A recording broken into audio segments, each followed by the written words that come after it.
Friends, the topic of this podcast is why mutual fund investing needs to be dynamic.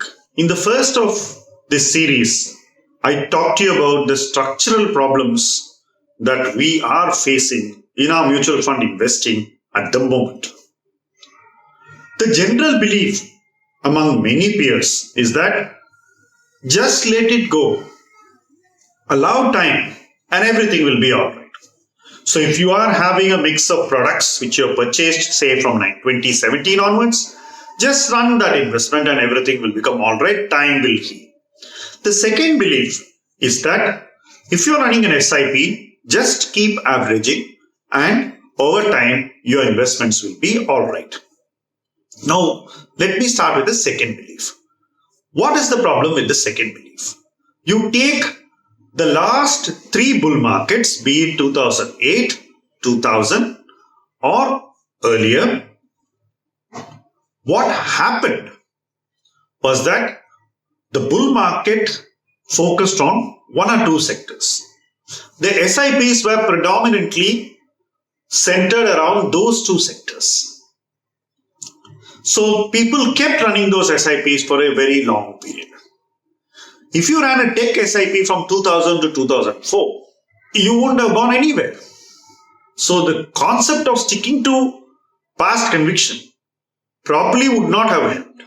If you stuck to your infra sectoral funds and your cap goods heavy funds in 2008 and let your SIPs run right through, you would have actually gone down. Now let's come to what has been the flavor of 2018's bull run.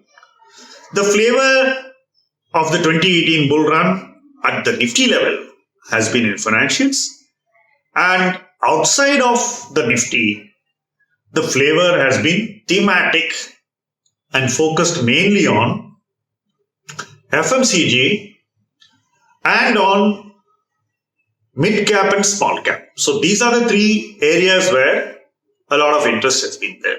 The focus on small and midcap comes from a conviction that when the economy grows well, a small or mid-sized company which is better managed grows at a much faster rate. It gains better share. And if it has some ability to get business from outside India also, then that increases its growth potential. Now, this is a fairly reasonable assessment to make. And we made this assessment at a time when the economy was growing at closer to 8%.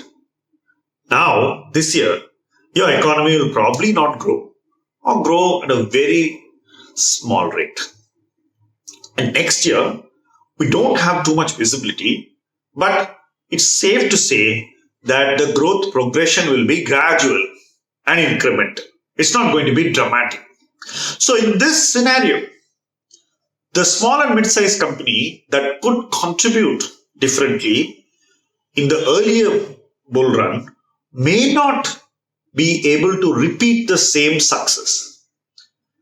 The fact that the global economy is far more affected than India can also be a huge negative, because you will not be able to get much incremental business from the outside markets. Other countries won't give you enough of your incremental business, and your domestic business will also be soft.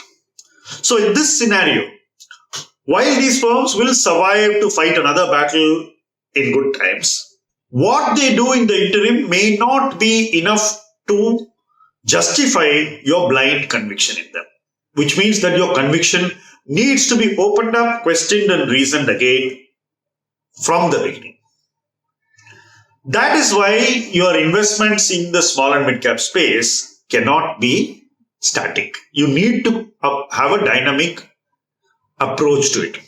There is a bigger reason why your approach must be dynamic. As we came out of 2019, we still were at a very good premium in valuation of the mid and small companies. There have been times in 2011 and 12 when we came out of the global financial crisis when many companies were trading at low single digit PE multiples, sub 5.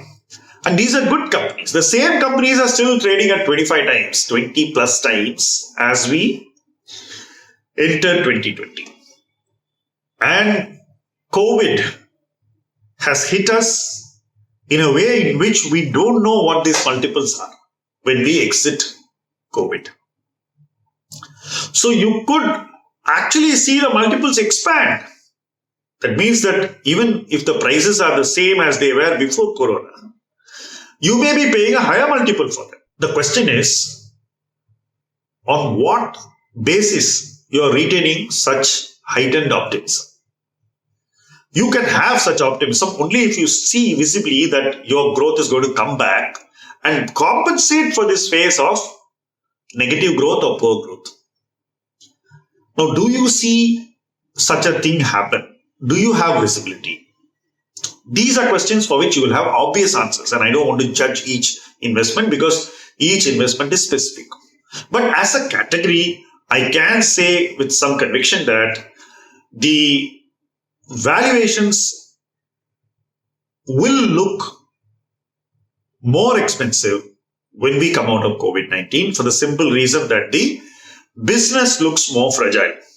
So the time taken to fix this fragility is not even static. I can't say that in 1 year it will be fixed. It may take longer. And if it takes longer than we expect, then whether we like it or not, the valuations will lose patience and it can contract.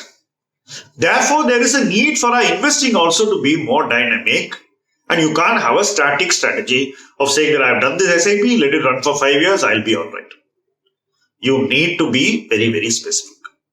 And that specificity will help you to fix mistakes, to correct your portfolio allocations, to choose what will perform going forward. In my experience, I'll give you an example of what we did in the last cycle when we came out of that infra bubble.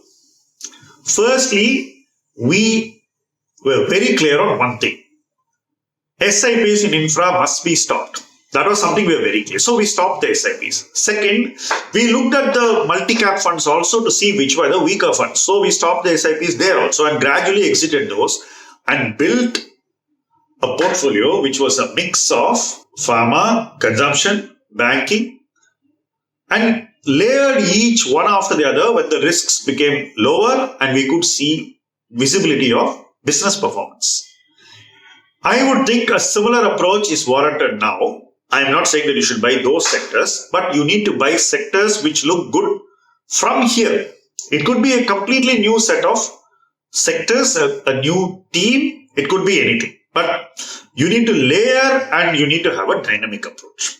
So the question about the need for a dynamic approach is settled according to me. You cannot have a static investment approach saying that from 2017 I'm doing these 5 SIPs, just let it run. You need to review and see if you are doing the right things. If your portfolio was already factoring in events like these and the SIPs are structured in such a way, then you run them. Otherwise, you stop a few and rejig your investments. So that is the second thing. So the question of being dynamic doesn't arise. How you should turn your portfolio around, how you should bring dynamic thinking to turn your portfolio around, and what needs to be done are going to be very critical. And I'm going to talk more about this in my next podcast. This podcast closes with the thought that your portfolio of 2018 will need to be reviewed, recalibrated, redirected, and made more dynamic. Your portfolio, which is historic, must be made futuristic. And the time to do it would be over the next few quarters as markets again show some stability and you get visibility of the future. Thank you for watching this podcast. Do watch my third podcast on how you can bring dynamic thinking into your mutual fund portfolio. turn around your funds, create a portfolio which is balanced, and win. Thank you very much, and do keep watching our channel.